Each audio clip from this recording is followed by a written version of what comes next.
일상 속에서 주님 예배자로 구별되어져 나오는 이 과정 속에 번잡하고 또한 혼란스럽고 또한 당황스러웠던 우리들의 모습이 있습니다. 하나님, 오늘 우리들의 마음이 더욱더 주님께 집중을 할 수 있도록 도와주시옵고 우리의 영적 시선이 주님을 향할 수 있도록 인도하여 주시사 우리 성령님께서 부족하고 연약한 우리들의 인생을 붙잡아 주시고 흔들림 없이 주님 전에 나아올 수 있도록 은혜 내려 주시옵소서. 지치고 연약한 우리들의 삶이지만 오늘 이 저녁 또한 주님의 말씀을 통해 힘을 얻고 또한 우리들이 결단하여 나가기를 간절히 소원합니다.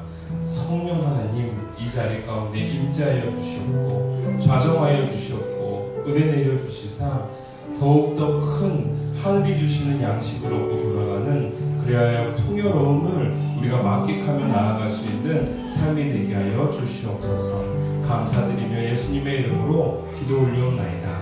아멘.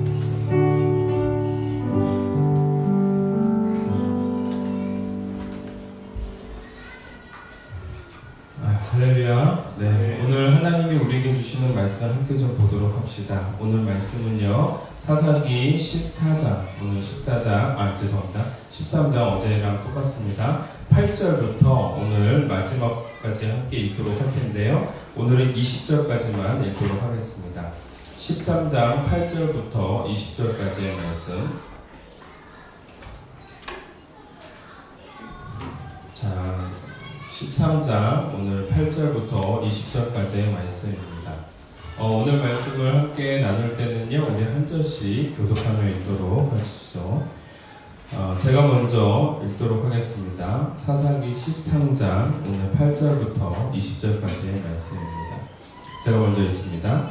마노아가 여호와께 기도하여 이르되 주여 구하옵나니 주께서 보내셨던 하나님의 사람을 우리에게 다시 오게 하사 우리가 그 낳을 아이에게 어떻게 행할지를 우리에게 가르치게 하소서 하니 하나님이 마노아의 목소리를 들으시니라. 여인이 밭에 있을 때 하나님의 사자가 다시 그에게 임하였으나 그의 남편 마노아는 함께 있지 아니한지라. 여인이 급히 달려가서 그의 남편에게 알리어 이르되 보소서 전일에 내게 오셨던 그 사람이 내게 나타났나이다 하매 마노아가 일어나 아내를 따라가서 그 사람에게 이르러 그에게 이르되 당신이 이 여인에게서 말씀하신 그 사람이니까 하니 이르되 내가 그러라 하니라. 마노아가 이르되 이제 당신의 말씀대로 되기를 원하나이다. 이 아이를 어떻게 기르며 우리가 그에게 어떻게 행하리이까.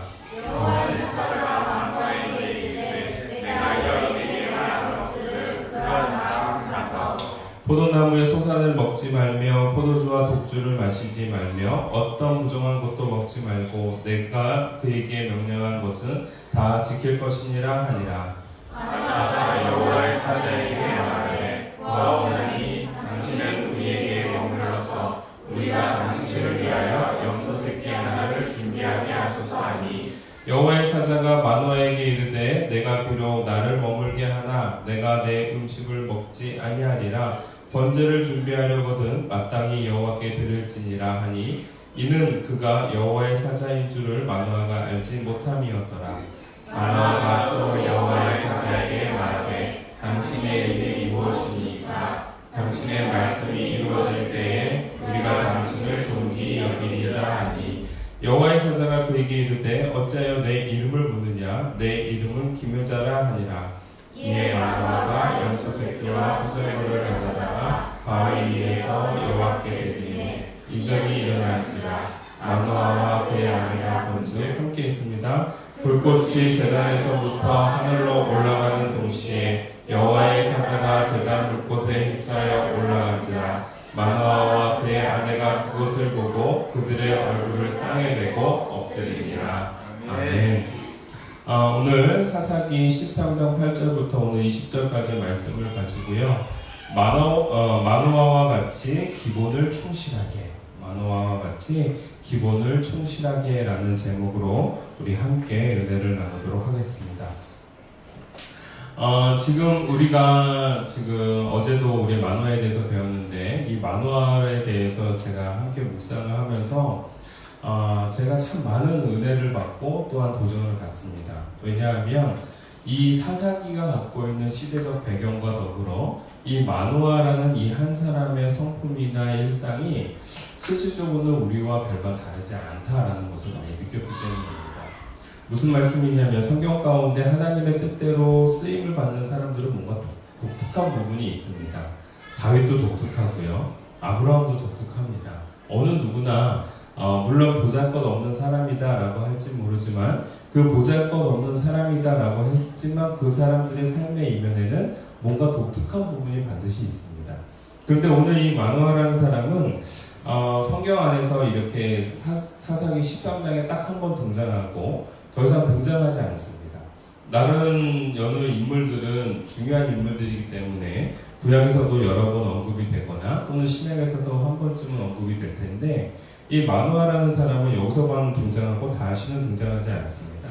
그렇듯 좀 평범한 사람이다라는 의미이기도 하고요. 또 한 가지는 그럼에도 불구하고 이렇게 평범한 사람이 왜 사사기라는 이 장에서 13장에서 독특하게 이 사람에 대해서 다룰 수밖에 없는가. 물론 삼손이라는 사람이 나타나기 전까지 그가 나타나게 된 이유에 대해서 설명하는 부분이 있겠지만 이 마노아에 대해서 왜 집중할 수밖에 없는가. 저는 여기서 우리의 삶 속에 또 다른 힘과 능력을 제가 이제 발견하게 되는 겁니다. 다시 말하자면 오늘 사사기를 우리가 13장을 읽었지만 이 13장 바로 위에 8절부터 나와 있는 이 사사들에 대해서 언급하는 부분이 있습니다. 함께 좀 읽도록 하죠. 12장 8절부터 한번 보도록 합시다. 12장 8절 말씀.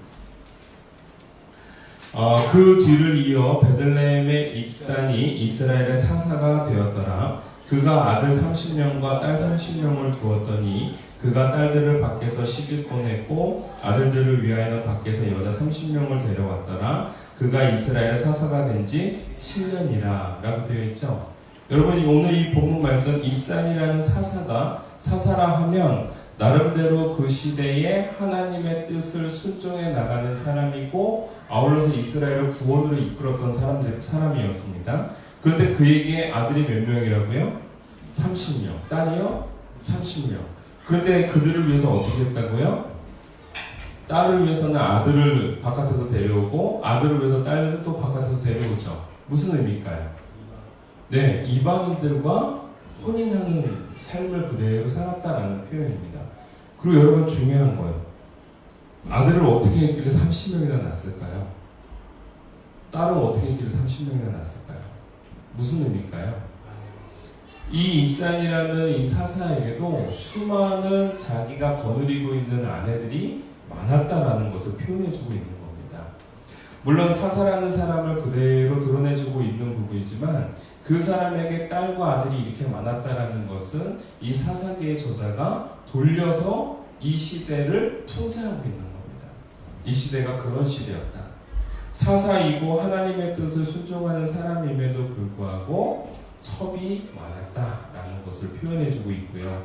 그리고 우리가 13절에서도 보면 그 뒤를 이어 비라돈 사람 힐렐의 아들 압돈이 이스라엘 사사가 되었더라. 그에게 아들 40명과 손자 30명이 있어 어린 낙이 70마리를 탔더라. 압돈이 이스라엘 사사가 된 지 8년이라. 여기서 등장하고 있는 건 또 무엇이냐면 이스라엘의 사사가 지금 또 똑같습니다. 위에랑 똑같은 거죠. 어마어마한 아들이 있습니다. 그리고 손자가 있습니다. 그런데 그들에게 뭐가 있다고요? 낙이 70마리. 여러분 낙이라는 것은 당시 시대에 왔을 때 자갈과 같은 겁니다. 굉장히 부를 의미하는 것이죠. 그래서 사울 왕이 되기 전에 그의 아버지가 나귀를 잃어버려서 그 나귀를 찾기 위하여 종들과 함께 나귀를 찾습니다. 그것을 통해서 무엇을 보여주면 사울 왕의 가문이 굉장히 유력한 가문이었다는 걸 보여주고 있는 겁니다. 그런데 오늘 이 압돈이라는 사사도 그 자손들이 많은 것과 동시에 또 뭐가 많아요? 나귀가 많다라는 건 무슨 의미일까요? 그의 삶이 굉장히 부유했다라는 겁니다. 그런데 아들만 언급하는 것이 아니라 손자까지 언급을 했죠. 왜 그랬을까요? 부의 계승이 그대로 이어지고 있더라라는 겁니다. 여러분 이 말씀을 통해서 우리가 무엇을 보여주고 있냐면 종교적 리더들이 갖고 있는 시대적 타락상들을 그대로 보여주고 있는가 동시에요. 지금 어떠한 것을 보여주고 있냐면 이 시대가 그만큼 이런 것들이 익숙한 시대였다라는 겁니다. 부의 재창출이 익숙하였고 수많은 첩을 거느리고 있는 것이 익숙하던 그러한 시대였다라는 거예요. 그 시대는 모두들 다 그렇게 살았다라는 겁니다. 그런데 여러분, 그리고 난 다음에 오늘 13장으로 넘어오는 겁니다. 마노아에게 넘어오는 겁니다. 근데 마노아라는 사람은 지극히 어떤 사람이에요? 평범한 사람인 거예요. 너무나도 평범한 거예요. 돈도 없고 나귀도 없고 수많은 처자들도 가지고 있지 않습니다. 그냥 마노아와 그의 아내 둘뿐인 거예요. 근데 공교롭게도 그들에겐 뭐가 없어요? 아들이 없어요. 다시 말하자면 소망이 없는 삶을 살 수밖에 없는 평범한 인생의 삶이었다라는 겁니다. 그런데 오늘 하나님께서 이스라엘에게 많은 것들의 역사를 주시기에 앞서서 무엇을 찾았느냐? 그 평범한 그 마노아라는 한 사람을 하나님께서는 주목하고 계시더라라는 겁니다. 여러분, 여기에서 우리가 은혜가 있는 거 아니겠습니까? 우리에게 너무나도 아무것도 없고 보잘것없는 우리들의 삶이지만 보잘것없는 우리들의 삶을 누가 주목하신다? 하나님이 주목하신다. 사람들에게는 굉장히 유명한 사람들이 있을 겁니다. 사람들에게서는 굉장히 유능한 사람들이 있을 겁니다.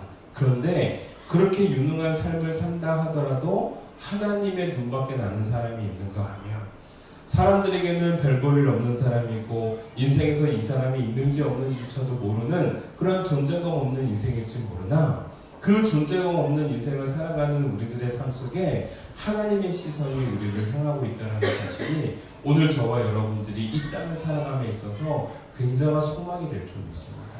오늘 마노아를 집중하시는 하나님을 바라보면서 오늘 나를 바라보시는 하나님의 시선을 의식할 수 있는 저와 여러분이 되어지기를 주님의 이름으로 축원합니다.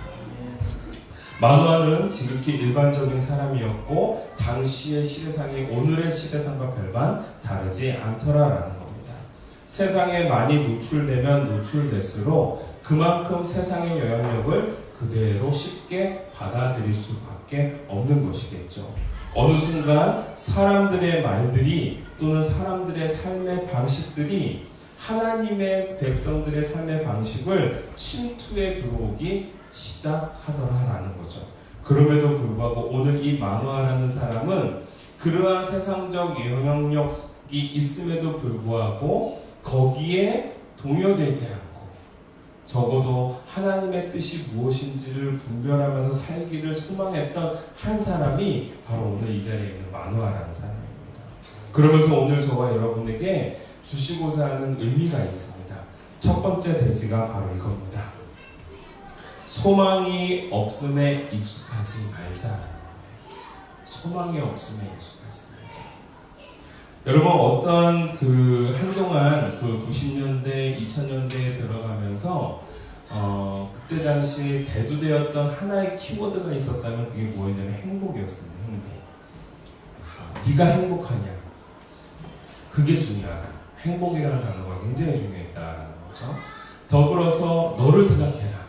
당시의 모든 책들이 행복에 대한 키워드를 가지면서 너가 행복해야 다른 게 행복할 수 있다 등등등 여러 가지를 의미하면서 내 자신의 삶에 대해서 더욱더 희망적인 삶을 살도록 했습니다. 그러다 보니까 반작용이 일어났죠. 너무 행복을 얘기하지 말아라. 섣불게 희망을 논하지 말아라. 그러면서 우리의 삶 가운데 현실을 직시하는 삶이 필요하다라고 하면서 또 한동안 또 베스트셀러가 현실을 직시하는 듯한 현실을 또 이해하는 듯한 그래서 당시의 어떤 시사상식이나 또한 현실에 있는 많은 정보책들이 그때 당시에 막 또 붐을 일으켰습니다. 참 여러 가지 의미가 있죠. 그런데 여러분 중요한 게 있는데 제가 그 과정 속에서 무엇을 바라보냐면 이걸 바라보았습니다. 행복과 우리의 삶 속에서 희망을 노래하고 있는 것이 과연 그렇게 불필요한 요소인가? 라는 부분에 대해 생각했습니다. 여러분 정말 중요한 것은요. 우리가 비록 어떠한 희망의 핑크빛을 받는 이상주의적인 삶을 산다 하더라도 적어도 성경에서만큼은요, 그거를 계속해서 추구하도록 요구하고 있습니다. 성경은요, 단 한 번도 소망을 놓으라고 말하지 않습니다. 현실을 직시하라라고 말하지 않습니다. 오히려 주를 의지하라라고 말씀하셨고, 그 이면을 바라보라 말씀하셨고, 현실 눈앞에를 바라보지 말라 하셨습니다. 그래서 여러분, 이스라엘 백성들 가운데서 큰 어려움이 뭐였습니까? 홍해 아니었습니까? 역사상 가장 큰 유례없는 괴로움이 바로 이 홍해라는 바다 앞에 섰던 겁니다. 뒤는 애국 군사들이 쳐들어옵니다. 죽이려고 달려옵니다. 내 삶의 장벽 앞에 어마어마한 홍해가 가려져 있습니다. 그때 하나님이 하셨던 게 뭐예요? 모세와 하여금 지팡이를 들어 홍해를 가르라라는 겁니다. 여러분, 그때의 홍해가 갈라지는 사건은 단순한 사건이 아닙니다. 절망 속에 머물러 있을 수밖에 없을 때, 첩첩산중에 머물러 있을 수밖에 없을 때, 그 상황 속에서 하나님께 요구해야 되는 건 희망인 겁니다. 소망인 겁니다. 누구를 향한 소망이에요? 주를 향한 소망인 거죠. 여러분, 오늘 그 주를 향한 소망이 저와 여러분들의 삶 가운데 낙오되지 않기를 원합니다. 여러분, 적어도 우리는 붙잡아야 되는 겁니다. 끝까지 붙잡아야 됩니다. 언제까지요? 될 때까지. 따라해봅시다. 될 때까지 붙잡자. 여러분, 오늘 저와 여러분들이 하나님에 대한 소망을 우리가 절대 놓쳐서는 안 됩니다. 지질이 궁상으로 살아도요, 주를 향한 소망을 우리가 놓치지 말아야 되겠다는 겁니다. 제가 지금 살면서 간혹 회한이 듭니다. 왜 우리 이 지경까지 됐나? 왜 내가 이렇게까지 됐나? 그런데요, 이때에 낙심이 되더라고요. 이때에 소망이 사라지더라고요. 이때에 될 대로 되라는 식의 내 마음이, 인간적인 마음이 움트더라고요.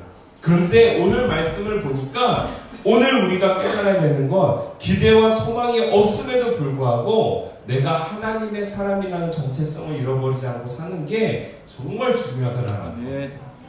그때의 하나님의 시선이 만화를 바라보듯이 하나님의 백성의 정체성을 잃지 않고 살아가는 우리를 향하여 하나님의 시선이 고정될 줄 믿습니다. 그것이 바로 소망을 잃지 않는 삶이다라는 거예요. 오늘 마노아는요, 그러한 삶을 살았던 것 같습니다. 그래서 오늘 본문 말씀을 우리가 가만히 살펴보니까 마노아의 아내에게 여호와의 사자가 찾아왔습니다. 여호와의 사자가 찾아왔습니다. 여호와의 사자가 어떤 모습이었는지 모르지만 지극히 인간적인 모습이었던 모양입니다. 왜냐하면 마노아가 그를 바라봤을 때 하나님의 천사인지를 구분을 못했으니까요.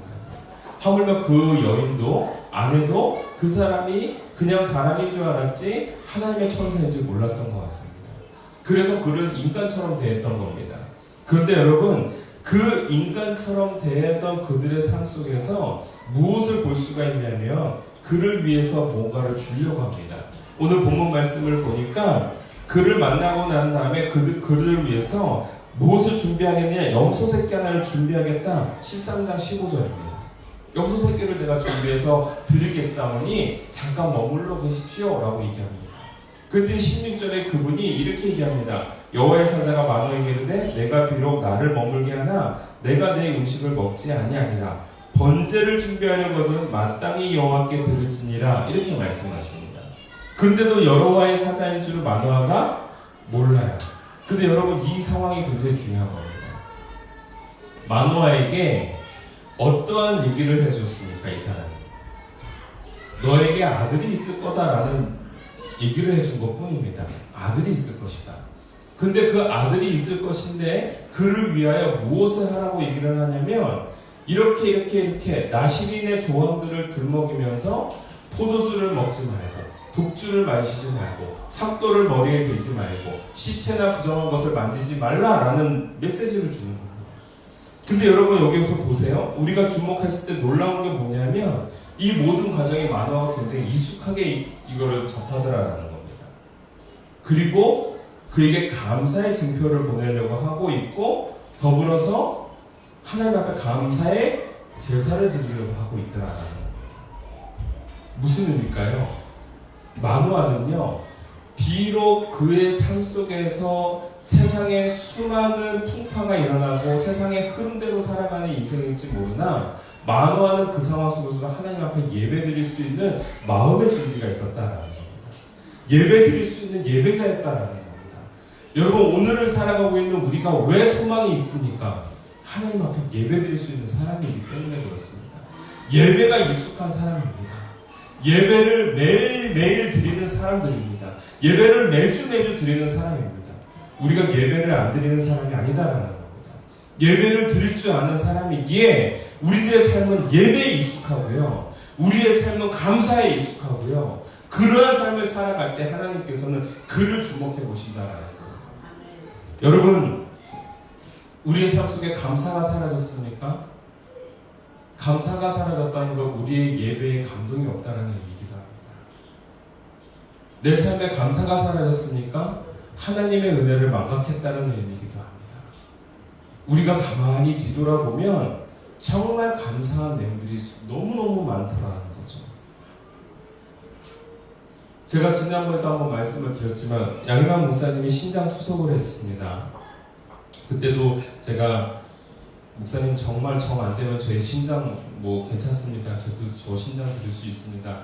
말만 해줘도 정말 고마워요. 근데 내가 맞지가 않더라고. 아무도 안 맞았는데 너무 아이러니하게도 사촌 동생이 맞았대요. 근데 사촌 동생이 자기 신장 하나를 줬다는 겁니다. 그래서 이제 투석을 하지 않으시 이제 약만 드시는 거예요. 지금 그러시면서 그때도 하셨던 말씀이 그거예요.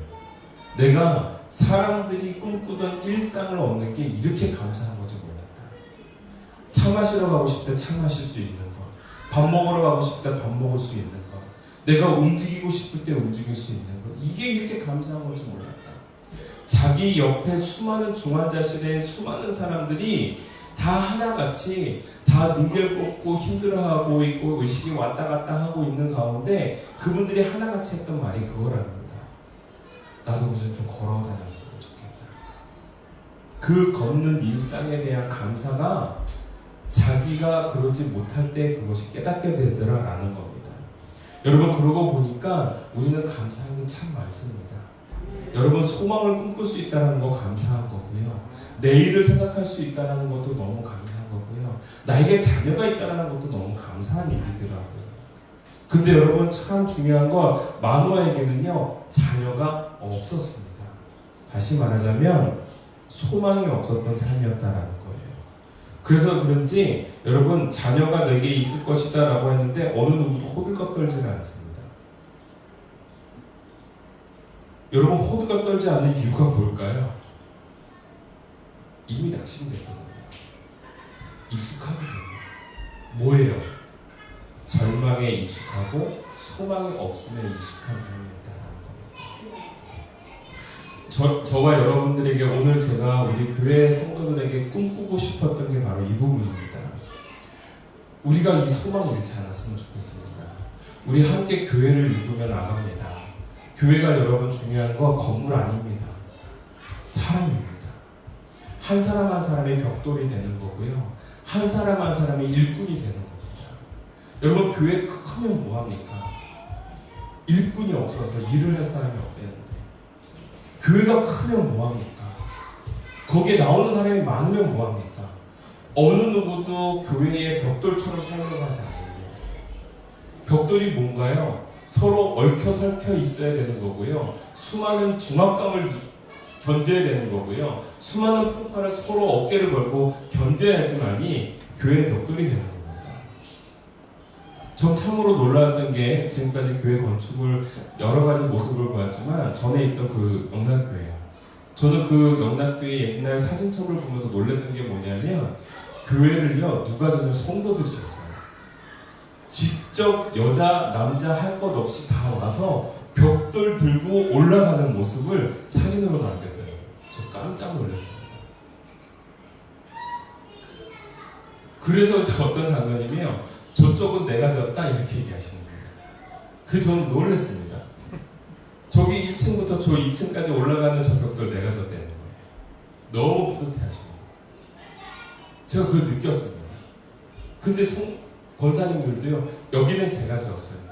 그 얘기 나오니까요, 저쪽 화장실은 제가 졌어요. 이렇게 얘기하는 겁니다. 뿌듯함이 있는 겁니다. 자랑스러움이 있는 겁니다.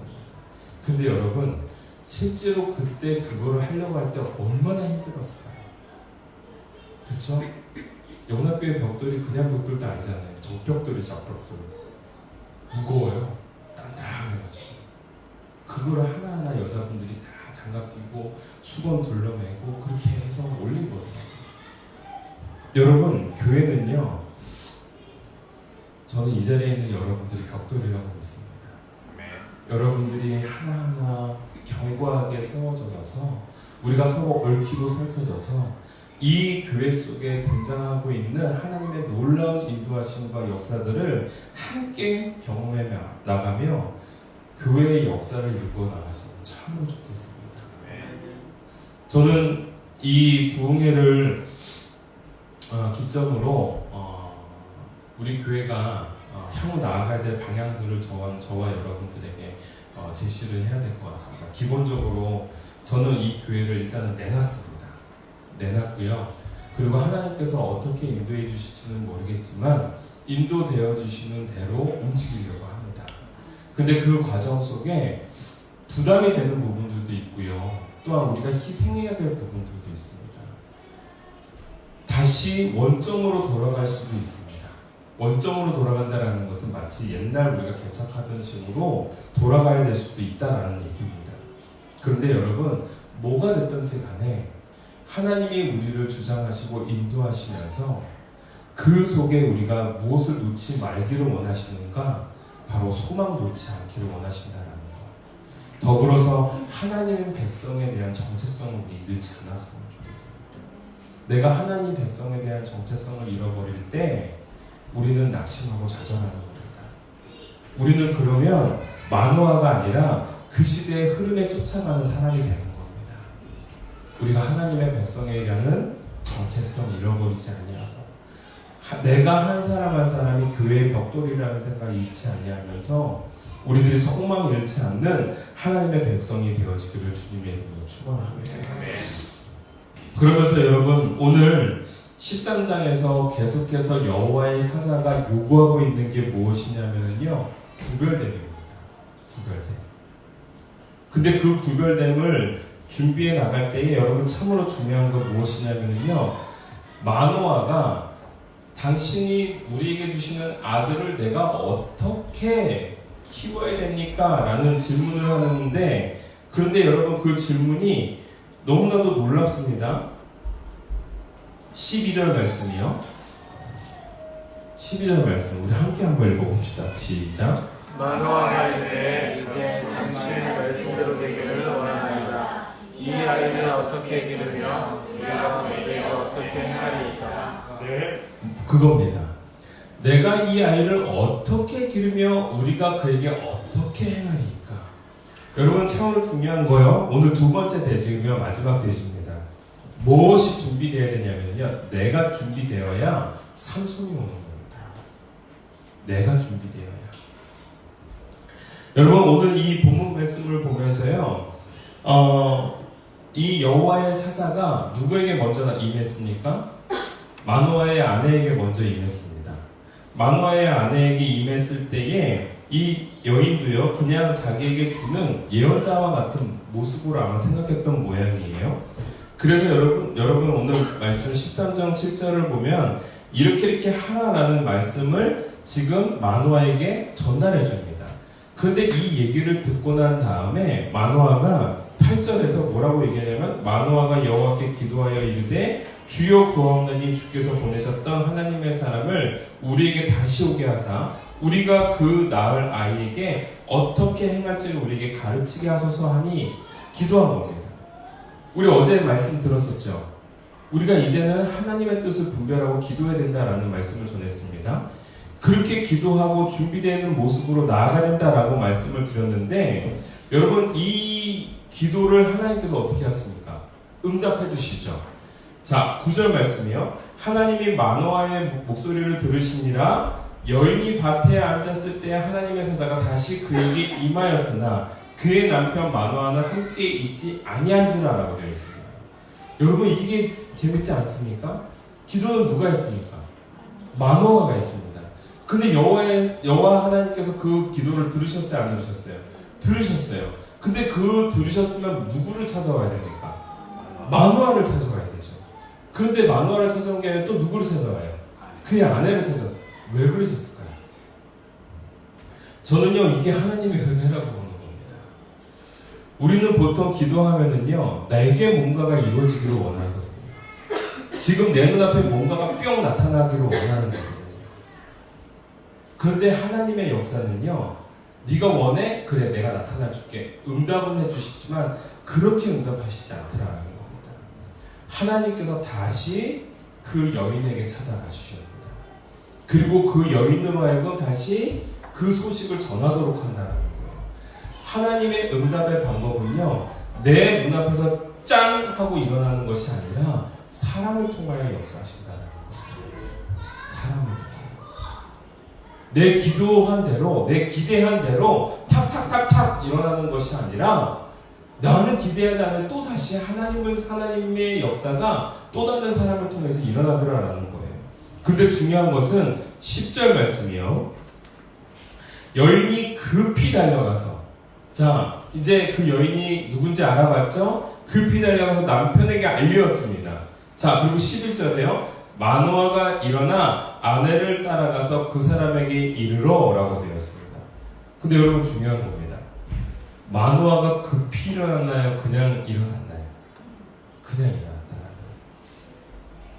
저는요, 여기서 무엇을 보냐면요, 마노아가 그 사람이 나타났다고 해서 자신의 성정을 그대로 드러나면서 급히 신속하게 하는 것이 아니라 굉장히 어떻게 해요? 진지하고 굉장히 침착하게 하나님의 뜻을 접견해 나갈 수 있는 마음의 준비를 하더라라는 겁니다. 여러분, 이 가운데에서 어떻게 갔을까요? 여자는 빨리 오세요. 저기 나타났어요. 막 끌고 갔겠죠. 다시 만나고 싶어하는 사람 지금 왔어요. 빨리 오세요. 라고 했겠죠. 근데 마노아는 진중하게 걸어가는 겁니다. 무엇을 생각했을까요? 준비하는 겁니다. 여러분, 삼손은요, 하나님께서 일방적인 은혜로 탁 전달해 주셨습니다.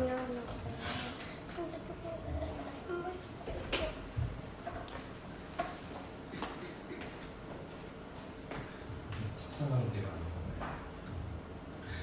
하나님께서 일방적으로 탁 오셔서 말씀해 주셨습니다. 마노아가 뭔가 하나님 나에게 아이를 갖게 해주세요 라고 소망하지 않았다라는 겁니다. 그런데 하나님께서는 그렇게 그냥 오셨어요. 뭐예요? 전적인 은혜입니다. 여러분, 하나님께서는 전적인 은혜로 그냥 먼저 주십니다. 그런데 먼저 주셨을 때에 그 주심에 대해서 이 마노아의 반응은요, 신중한 겁니다. 덥석덥석 아이고 좋습니다 이렇게 하지 않는다라는 거예요. 하나님의 뜻을 받아들일 준비를 하더라 이겁니다. 여러분, 오늘 저와 여러분들이 지금 필요한 건 뭐냐면요, 하나님의 뜻을 받아들일 수 있는 준비가 지금 이 순간 우리에게 필요한 겁니다. 어떻게 인도해 주시든지 간에 우리의 기대와는 다른 결과가 있다 하더라도 하나님이 우리를 버리지 아니하시고 하나님이 우리 교회를 이끌어주고 계시는구나. 우리가 소망 잃지 말아야 되겠구나. 낙심하지 말아야 되겠구나. 이 마음 가지면서 저와 여러분들이 신중하게 하나님의 뜻을 받아들일 수 있는 사람이 되어지길 원합니다. 간혹 안 좋은 결과가 찾아올 것도 같습니다. 간혹 우리가 알지 못한 또 다른 기대가 찾아올 것 같기도 합니다. 그런데 뭐가 됐든지 간에 그 속에서 하나님 감사합니다. 나를 통해서 깨닫게 하시니 감사합니다. 하나님 나로 하여금 이러한 시련과 아픔 속에서 하나님 바라보게 하시니 감사합니다. 이 기본기를 다지는 저와 여러분이 되어지기 원합니다. 그래서 오늘 제목이 뭐예요? 마노아와 같이 기본을 충실하게. 오늘 제목이 뭐라고요? 마노아와 같이 기본을 충실하게. 여러분, 기본을 충실하게 해나간다는 것, 그것은 다름 아닌 하나님 앞에 예배자로 선다는 것, 다름 아닌 희망을 놓지 않고 소망을 끊지 않는다는 것, 다름 아닌 하나님의 뜻을 받아들일 준비를 한다는 것. 이게 바로 기본기입니다. 여러분, 그냥 기본이 없으면요 어떻게 됩니까? 기도원에서 기도하듯이 그냥 막 부르짖는 거, 하나님 주시옵소서, 내 땅 팔리게 해주시옵소서, 대박치게 해주시옵소서, 계속 그 기도하는 겁니다. 근데 여러분, 내가 주 뜻, 하나님의 뜻을 받아들일 준비를 해나간다는 게 바로 성숙한 시간입니다. 무엇이 됐든지 간에. 크리스찬들은요 그래서 이게 다른 겁니다. 남들이 봤을 때는 실패고, 남들이 봤을 때는 저주고, 남들이 봤을 때는 패망인데요, 하나님의 사람들은 그 상황 속에서 소망을 바라보는 거고요, 하나님의 사람은 그 속에서 능력을 바라보는 겁니다. 제가 일전에 읽었던 그 한 인문학 책에서 제가 이러한 장면을 보았습니다. 유대인들의 나치 포로 수용소예요. 독일인들이 독일 나치들이 유대인들을 학대할 때에 무엇을 학대했는지에 대해서 나열되어져 있는데, 너무 놀라운 게 뭐였냐면요, 이런 거였습니다. 유대인들로 하여금 하루에 물 한 컵만 주는 겁니다. 유대인들로 하여금 물 한 컵만 주는 거예요. 씻을 물을 안 주는 겁니다. 집단적으로 억눌려 있게 만듭니다. 그리고 여러분, 집단적으로 움직일 수밖에 없도록 만들어 놨어요. 그럼 누군가는 소변이 마렵겠죠. 누군가는 대변이 마렵겠죠. 그럼 어떻게 해야 되나요? 다 같이 움직이는 거예요. 근데 여러분, 그러한 삶이 과연 사람 같은 삶일까요? 짐승 같은 삶일까요? 짐승 같은 삶인 거죠. 그런데 제가 그 책에서 너무 놀랐던 게 뭐냐면, 유대인들이 참으로 이 과정 속에서 어떻게 이걸 극복해냈을까. 근데 유대인들이요 거기서 이렇게 됩니다. 나치들이 주는 물 한 컵을요 가지고 그 물 한 컵에 반은 마시고, 그 물 한 컵에 반을 가지고 양치질을 하고, 그 물 한 컵에 반을 가지고 세수를 됩니다. 여러분 납득이 되십니까? 근데 여러분 왜 그랬을까요? 저는 그 대목을 보고요 깜짝 놀라지 않을 수가 없었습니다. 그렇게 했던 이유가요, 내가 하나님의 백성이라는 정체성을 잃지 않기 위하여라는 겁니다. 와, 저는 너무 짜릿했습니다. 저들은 유대인들을 짐승처럼 대하려고 하고, 그 사람들의 인간성을 파괴시키기 위하여 그렇게 모진 정책을 펼치는 건데, 그 속에서 유대인들은 내가 하나님의 사람이고 내가 인간이라는 정체성을 놓치지 않기 위하여 그 물 한 컵 중에서 반은 마시고, 반은 양치질을 하고, 반은 얼굴을 세수하는 데 썼다라는 거예요. 여러분, 이게 무엇을 의미할까요?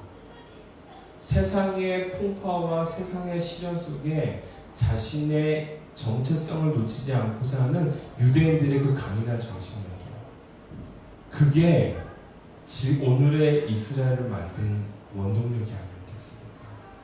내가 하나님의 백성이라는 정체성. 저는 그게 너무 감동이었습니다. 그래서 저도요 매일매일 순간에 내가 하나님의 백성이라는 정체성을 놓치지 않으려고 무던히 애랬습니다. 내가 하나님의 사람이라는 걸 놓치지 않으려고 무던히 애랬습니다. 내가 하나님의 백성이고 하나님의 종이라는 사실을 놓치지 않으려고 무던히 애랬습니다. 간혹 비참해지기도 하고, 간혹 내 스스로가 절망스럽기도 한데, 그 상황 속에서 내가 그걸 놓치지 않으려고 하는 겁니다. 왜요? 오늘 말씀이 우리를 그렇게 얘기하고 있습니다. 사랑하는 성도 여러분, 오늘 저와 여러분들이 소망이 없는 익숙한 삶에 익숙해하지 말기를 바라고, 내가 준비되어져야, 오늘 마노아가 준비되어져야, 그 아내가 준비되어져야 삼손이 올 수 있다는 사실을 잊지 않기를 바랍니다. 제가 또 한번 어저께도 말씀을 드렸지만, 포도주와 독주와 이 부정한 것을 만지지 않기 위해서 누가 먼저 해야 됩니까? 그 부모가 먼저 해야 하는 겁니다. 이렇게 여호와의 사자가 시켰으면 누가 먼저 해야 돼? 자기가 먼저 해야 되는 거예요. 포도주 먹지 말아야 되는 겁니다. 마시지 말아야 되는 겁니다. 독주 마시지 말아야 되는 겁니다. 부정한 거 만지지 말아야 되는 겁니다. 왜요? 내 자녀를 위해서 내가 그렇게 살아야 되는 겁니다. 그래야 삼손이 되는 거예요. 여러분 놀라운 것은요, 그 뒤에 14장 삼손의 인생을 보면은요, 개차반입니다. 정말 이 사람이 과연 하나님의 사람일까 싶습니다. 그래서 삼손에 대해서 의견이 분분한 거예요. 수많은 신학자들이 삼손을 바라보는 시선이 다 달라요. 정욕으로 인해서 실패한 인생, 여자로 인해서 실패한 인생, 그리고 자신의 힘을 믿다가 교만해서 실패한 인생, 결국은 자신의 모든 것들을 내던지고 결국은 하나님의 구원을 이끌었던 승리한 인생, 다 다릅니다. 그런데 여러분, 그 삼손이 다 다르지만 그 인생이 우리가 봤을 때 개차반인 것 같은 인생이지만 너무 놀라운 건 그에게 계속 하나님의 영이 계속 임한다라는 겁니다. 여러분, 이게 마지막 소망인 겁니다. 여러분, 13장 25절 말씀이요. 13장 25절 말씀 함께 읽습니다. 시작. 소라와 에스다올 사이 마하네단에서 여호와의 영이 그를 움직이기 시작하셨더라. 누가 움직이기 시작했다고요? 여호와의 영이요. 그런데 여러분 19절 말씀 또 한번 읽어봅시다. 19절 말씀입니다. 14장 19절이요. 14장 19절. 사사기 14장으로 이제 넘어갑니다. 사사기 14장 19절 말씀. 함께 읽습니다. 시작. 여호와의 영이 삼손에게 갑자기 임하심에 삼손이 아스글론에 내려가서 그곳 사람 30명을 쳐 죽이고 노략하여 수수께끼 푼 자들에게 옷을 주고 심히 노하여 그의 아버지 집으로 올라갔고. 여러분, 여호와의 영이 임했는데 뭐 했습니까? 사람들을 때려 죽였습니다. 여러분, 좀 아이러니하지 않습니까? 여러분, 이 사사기에서 삼손이라는 인물이 진짜 아이러니합니다. 물음표입니다. 근데 여러분, 이 사람에게 하나님께서 참으로 놀라운 게 뭐냐면요, 이러한 일들이 일어날 때 전에 늘 하나님의 영이 함께 한다라는 말씀이 계속 나옵니다. 하나만 좀 더 넘어가 봅시다. 오늘 15장으로 넘어가 봅시다. 15장, 14장. 15장 14절 함께 있습니다. 시작. 삼손이 레이의 이름에 블레셋 사람들이 그에게로 마주 나가며 소리 지를 때 여호와의 영이 삼손에게 갑자기 임하심에 그의 팔 위에 밧줄이 불탄 상과 같이 그의 결박되었던 손에서 떨어진지라. 여러분, 무슨 일이 일어나요? 여호와의 영이 갑자기 또 임하십니다. 그리고 난 다음에 나귀 턱뼈로 그들을 다 때려 죽이는 장면이 그 다음에 나와요. 그리고 난 다음에 여러분, 아이러니하게도요, 그렇게 해서 그들을 다 때려 죽이고 승리를 했습니다. 그런데 16장 1절로 16장 1절이요. 함께 있습니다. 시작.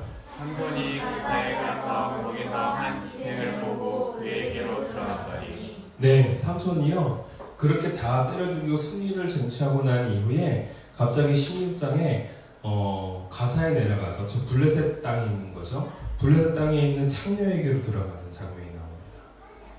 너무 놀라고 그 위에 하나님의 영이 함께 했는데도 불구하고 말이죠. 여러분, 무슨 말일까요? 저는요, 이 본문 안에서 소망을 꿈꾸는 겁니다. 삼손이라는 인생을 가만히 살펴볼 때 들쑥날쑥한 인물이에요. 그리고 요동치는 인물입니다. 갑자기 하나님의 뜻대로 행했다가 사람의 뜻대로 행했다가 하나님의 뜻대로 행했다가 갑자기 그 시대의 사람들의 행위대로 움직였다가 왔다 갔다 합니다. 그런데 여러분, 왔다 갔다 하는 게 삼손만 그러던가요? 우리는 안 그렇던가요? 우리도 왔다 갔다 하지 않습니까? 우리도 왔다 갔다 하는데 그 왔다 갔다 하는 그 결정적인 순간마다 누가 임하신다고요? 하나님의 영이에요. 여러분, 우리가 지난 한 달 동안 계속해서 저녁마다 기도했던 것, 그리고 지난 한 달 동안 제가 계속해서 여러분들에게 말씀을 전했던 건 뭐예요? 성령님에 대한 소망 아니었습니까? 제가 왜 이 말씀을 전했을까요? 여러분, 성령님의 역사가 우리 가운데 있어야 우리가 들쑥날쑥한 삶을 산다 하더라도 우리가 중심을 잃지 않는 겁니다. 모든 신학자가 삼손에 대한 평가가 다 다르다 하더라도 적어도 맨 마지막에 그는 그의 인생을 희생해서 이스라엘을 구원해 냈다가 마침표입니다. 여러분, 적어도 우리가 왔다 갔다 하는 삶을 살아갈지 모르나 우리들의 인생의 마침표가 찍어질 때 적어도 그는 그를 희생해서 주의 나라를 완성했다라는 마침표가 우리 가운데 찍혀야 되지 않을까요? 우리 교회가 그렇게 돼야 되지 않을까요? 오늘 저와 여러분이 그 소망을 갖는 이번 부흥성회가 되었으면 좋겠습니다. 그걸 잃지 않고 우리가 하나님 앞에 나아가는 인생이 되었으면 좋겠습니다. 우리 함께 찬양합시다. 오늘 찬양은요, 어제 제가 준비했던 찬양이 있죠. 시선이라는 겁니다. 제가 이걸 잘 봤는데 제가 그 부흥회 때마다 시선을 불렀던 거 아니에요. 그러니까 부흥회 때마다 중요할 때마다 제가 이 찬양을 계속 불렀던 것 같더라고요. 그래서 제가 이게 하나님 앞에 우리가 온전히 서고자 할 때 가장 중요한 고백이구나라는 생각을 했습니다. 오늘 저와 여러분들이 내 삶에 찾아왔던 낙심된 상황들을 보는 것이 아니라 내 삶에 찾아오는 풍파를 바라보는 것이 아니라 오늘 하나님 바라보고 나아갈 수 있는 저와 여러분이 되어지기를 주님의 이름으로 축원합니다. 함께 찬양합시다. 시선입니다.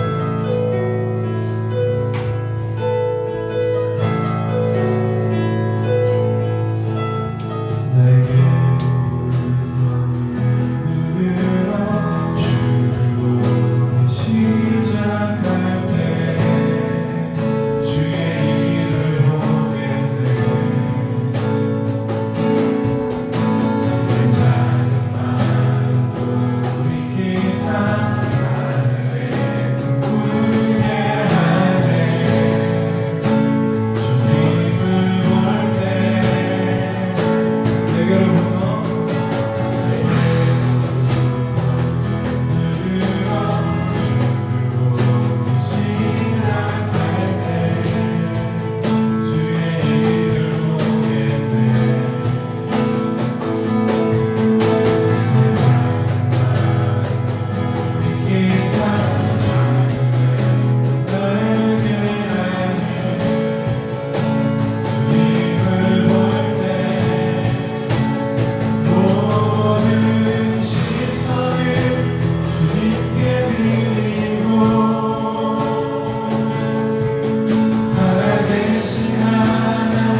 함께 살아가기를 소원하는 오늘 이 자리에 있는 사랑하는 성도들 하나님께서 붙잡아 주시고 흔들리지 아니하도록 주장하여 주시옵소서.